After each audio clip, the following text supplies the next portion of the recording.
La chronique du jour. La chronique du jour. Jérôme Carlos. Bonjour.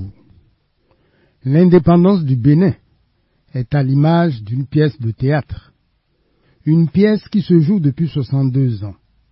La date repère étant le 1er août de chaque année. Théâtre, avons-nous dit. Théâtre classique, devons-nous préciser. Celui-ci obéit à 3 règles. Une action ne dépassant pas 24 heures, un lieu unique et une intrigue unique.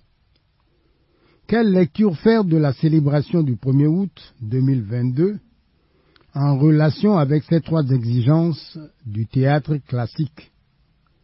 D'une part, il y a l'ensemble de tous les faits et gestes qui ont concouru à marquer d'un sceau particulier ce jour anniversaire.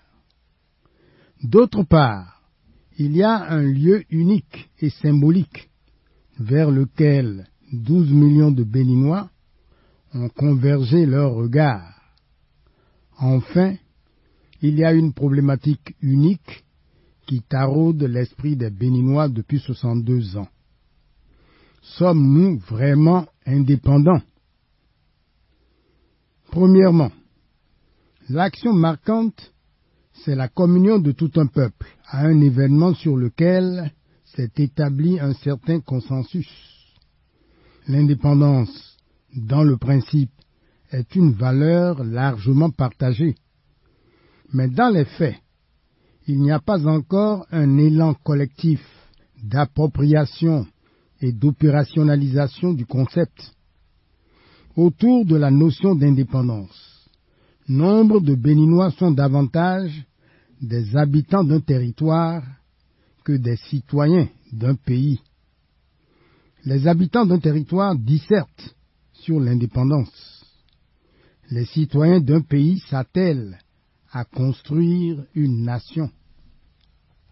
Deuxièmement, le lieu unique, c'est le boulevard de la Marina, théâtre d'un défilé remarquable de nos forces armées. Des aménagements significatifs ont changé du tout au tout le visage de ce boulevard. Il a été élargi, embelli, bordé d'œuvres d'art lourdes de sens et de symboles.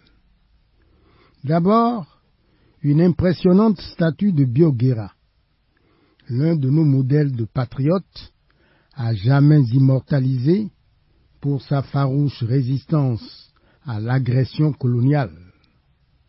Ensuite, un espace fleuri, le jardin de Mathieu, au milieu duquel trône un obélisque en mémoire des Béninois qui se sont dévoués pour leur pays. C'est en somme la mémoire de la patrie reconnaissante.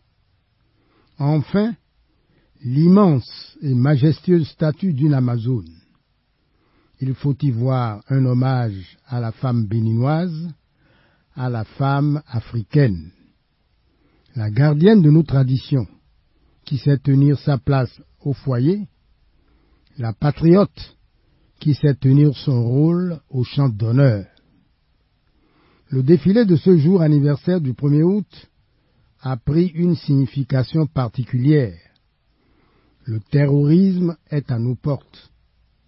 Dans ce contexte d'insécurité, ce sont nos forces armées qui sont en première ligne. Elles sont appelées à payer au prix du sang leur engagement patriotique. Troisièmement, il y a une intrigue unique autour de laquelle tout se construit. Elle tient en une seule question: sommes-nous vraiment indépendants? Sommes-nous libres dans nos têtes, libres dans nos choix, libres dans nos décisions, libres dans la direction et dans la gestion de notre destin? Il n'existe pas encore un instrument de mesure de la liberté. Du reste, la liberté n'est jamais totalement acquise, elle est constamment à conquérir, à reconquérir. Interrogeant notre parcours de 62 ans, nous pouvons serrer de plus près notre passé, nous projeter le plus loin possible dans notre futur. De notre indépendance formelle des années 60 aux coups d'État militaires à répétition qui nous ont valu le surnom de l'enfant malade de l'Afrique. De nos choix idéologiques problématiques à la fulgurance de l'esprit qui enfanta le renouveau démocratique. De nos errances sur les chemins d'un système partisan outrageusement prolifique à la volonté de réformer pour mieux baliser les voies de l'avenir. Voilà à grands traits un chemin d'expérience. Qu'en retenir fondamentalement? Que nous sommes tout à la fois les héritiers d'un passé pas trop réluisant et les bâtisseurs résilients d'un pays nouveau.